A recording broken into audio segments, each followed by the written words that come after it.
Grabe, hindi ko naman akalain na hindi na ako magkasya dito dahil sa parcel pero sa totoo lang, wala nang mapaglagyan tong inuupahan ko. Sa dami-dami kong mga pinambibili ng kung ano-ano. Ngayon samahan niyo ako buksan tong mga ano-ano. Ang saya-saya ko talaga pag nabili ko yung gusto ko.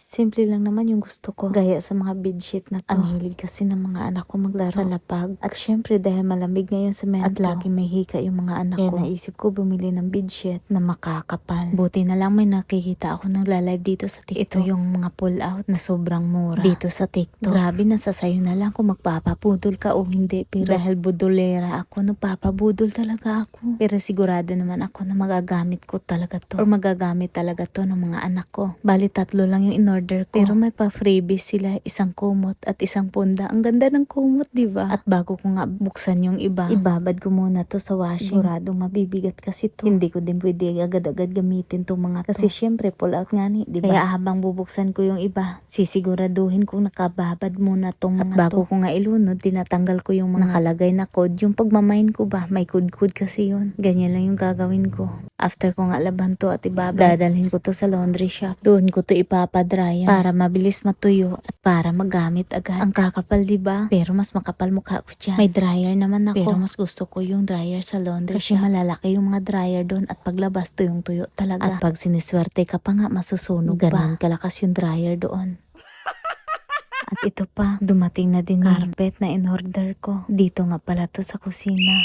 At alam mo ba, halos 1 buwan ko pinag-isipan bago ko chinik. Pero halos araw-araw ako nagbabasa sa mga feedback sa carpet na to. Sinisigurado ko talaga na bago bilhin ang isang carpet, yung tipong hindi ko talaga pagsisihan kapag na-receive ko na. At ito na naman, may pa-freebies na naman sila. Hindi ko maintindihan, hindi naman to basahan. Nag-search pa ako, tiles carpet daw. May adhesive pa nga yan, ayun nasa ilalim. Pero hindi ko alam kung saan ko yung gagamitin. Dito muna tayo, focus tayo sa carpet na to.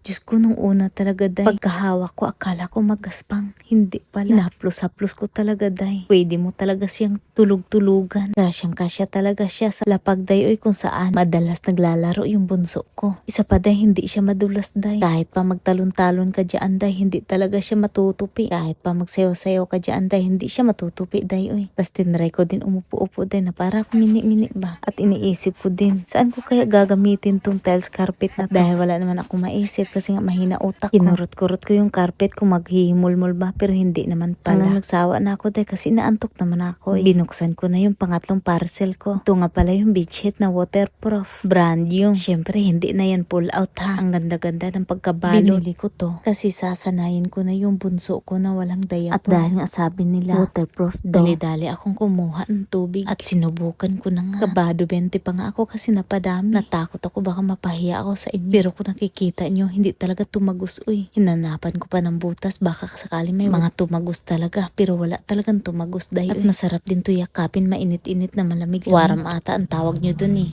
At dahil hindi pa ako nakontento, naghahanap pa ako ng ibang buhusan at binuhos ko na walang padalawang isip. Siyempre gusto ko mapatunayan sa inyo na waterproof to. Ngayon pa lang hindi na ako mag-aalala sa foam mattress ko na maya't maya. Nagpapalit ako ng bedsheet dahil nga laging tinatagusan ba. Laging madumi-dumi, Kaya dahil nabili ko na to, mahappy na ako. Kaya hindi talaga siya tatagos, Thank you for watching and loving me. Bye!